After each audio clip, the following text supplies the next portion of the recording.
Jake Paul to fight UFC fighter Ben Askren in boxing match. Jake Paul, the internet personality turned pro boxer, has his next fight set, and this time he'll be competing against an actual professional fighter. Paul will face former UFC fighter Ben Askren in an 8-round pro boxing match on April 17th. Triller co-founder Ryan Kavanagh told ESPN. The fight will take place under the Triller Fight Club banner and will serve as the main event. The location of the event, which will air on traditional pay-per-view platforms, has not been finalized yet.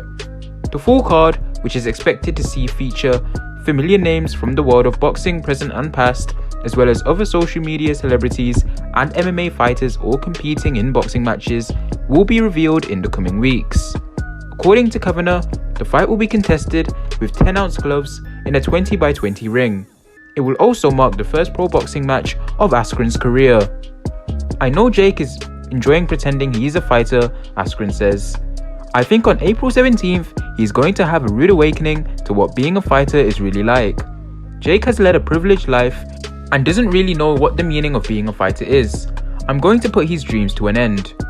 Askren, who is still under contract with the UFC, received permission from the company to take the fight, sources say. While the weight class for the fight hasn't been finalized yet, sources say it is expected to be contested in the 185 to 190 pound range.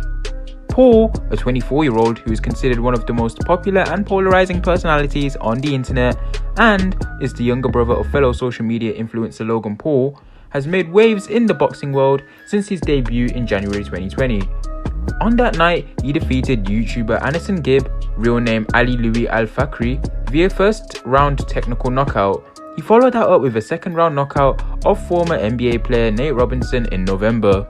Since then, Paul, who is also an actor and rapper, has had a slew of pro fighters and athletes call him out. He ultimately chose to fight Askren next. Ben Askren is a 2-time NCAA champion, a world champion in 2 different global mixed martial arts organizations, and has less losses on his record than Conor McGregor, Paul said.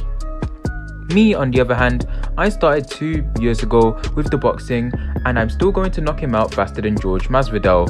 These MMA guys think because they throw punches they know how to box. The world complained because I knocked out a basketball player and not a real fighter. After Ben Askren is added to my knockout meme collection, what else can anybody say? Thank you to Triller Fight Club for giving me the platform to once again put a man to sleep. April 17th, it's lights out for Askren. Askren, 36, retired from MMA last year after announcing he needed hip replacement surgery. He had successful surgery in August.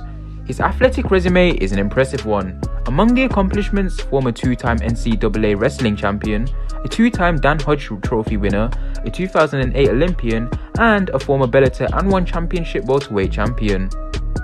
He started his career a perfect 19-0 before getting knocked out in 5 seconds by Masvidal in July 2019, which is the fastest knockout in UFC history. His last fight was a submission loss to Demian Maia in October 2019. Triller took the opportunity to allow Jake and Triller fans to have their voice be heard for who Jake should fight, Kavanagh said. The overwhelming vote was Askren. This will mark the second boxing event that Triller, a video making and social networking app, has held. The first was co-headlined by Mike Tyson vs Roy Jones Jr. and Paul vs Robinson in November.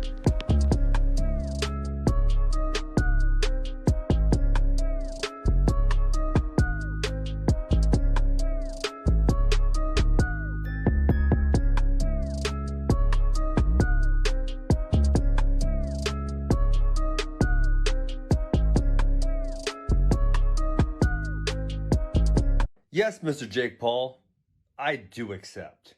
I know you called me out after your last fight against that bum Nate Robinson. And listen, it's a pretty simple choice. I'm going to make a whole bunch of money to beat up a guy who is pretending to be an athlete. Because at the end of the day, that's what you're doing. And I know you may think I do not have too many stand-up skills, but also at the end of the day, I don't really need to. Okay? I'm a world-class athlete. I've won NCAA titles. I've been in the Olympics. Won belts in multiple mixed martial arts organizations. And quite frankly, I am impressed that you deluded yourself into thinking you are actually a fighter, that you are really tough, that you can really box. It's quite impressive that beating up another YouTuber and beating up a boxer who looked like he'd never been in the ring before makes you somehow good at boxing. Because it doesn't. So yes, Jake, I accept. I will see you March 28th in Los Angeles, and I will humble you. I'm getting these comments where people are saying, it would be me lowering my level to fight Jake Paul, or like, why would I degrade myself like that? I don't understand for the life of me why you guys see it that way. Okay? And here's why. Listen, when I was in high school, I don't know what you guys did for high school, and not every Friday, but once in a while on Friday night, me and the boys, we get together, we go down to my basement, we had some boxing gloves, and we would just match up. You box you, you box you, you box you. That sounded like a fun Friday night to me. And I actually have some very fond memories of that, some very funny memories, and I'm sure my friends would tell you guys the exact same thing. And so now you're telling me you're going to pay me a whole bunch of money to beat up some YouTube star. I don't know. That sounds like I have a great life. I don't understand why anyone's saying like that's degrading. I don't get it. I don't understand for the life of me why that would be the case. Okay? Sounds like a great time. If they're going to pay me a whole bunch of money to beat up Jake Paul, I'm okay with getting a whole bunch of money to beat up Jake Paul. I really, really, really don't see the problem there.